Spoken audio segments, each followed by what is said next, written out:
شده است که شوهرتان شما رو زده باشد؟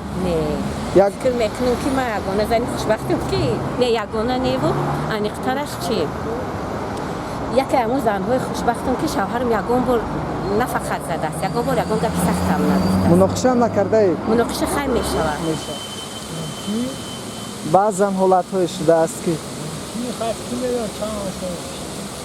دورای روشید ممکن فقط با مهربانی مسئله رو حل میکنید. Вы что? Чтобы меня кто-то бил? Вы что? فقط با مهربانی. شما چی؟ فقط به مهربانی نزده است. شاها هزینه کردن هم نمیشه اگه زده باشن.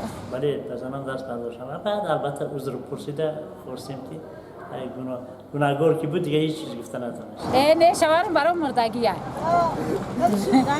ما جنگ نمی ما فقط دهانی پری خنده های مردکه شامت بخرمته بمبرمته هیچ وقت زن برای زدن نه زن برای نوازش برای مهربانی برای دوست داشتن. شوهر مردش خوب بود. جاش در جنت. خانه همه داشتیم روشنایی باشد. روی وش شد باشد. نه نزده هم. در اولاد ما این خیلتونان در دیگر دادرام هم نیست. چون که ما اویله زیویی هستیم. بفهمید بفرمایید همسری خود برای چه خیلی مشت میبردارید. افسوس 54 سال همراه زندگان کردیم وای من تنها گذشته. اونهایی که همسرهایشون رو میزنن چی میگوید برای اونها؟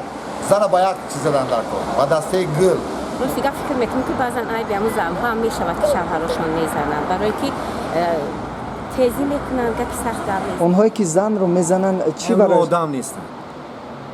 آیا مردم نیستن؟ مردم؟ این سستی است سستی مرد وقتی شما سخن قطع نمیتونین فهمونده گپ نرسونده شما با دست با زوری میفهمونید این سستی مرد است. معرفتی پس دارند به قدری زندگی نمیرسن به قدری همسر نمیرسن نمیدونن که یک روز اگر بیرود تو تنها میمانی خور زور میشه. بابای مولا میگفتید که از دید شرعی مرد حقوقی دست برداشتن پدر زن دارد یا نه؟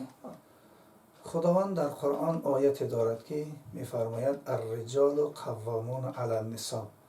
یعنی این آیت فقط همین مفهوم دارد که یعنی در خاندان راهبر باید مرد باشد اما زن را در هیچ حالت زدن از دیدگاه اسلام اجازت نیست. قانون مردها حقوق دارد که با زنها دست بردارد. از نگاه معیارهای حقوقی هیچ کس حقوق ندارد که نسبت نفر دیگر زوراوری یا یگان نوعی لطوکوب یگان نوعی شکنجه و دیگر مناسبت غیر انسانی را روا بیند.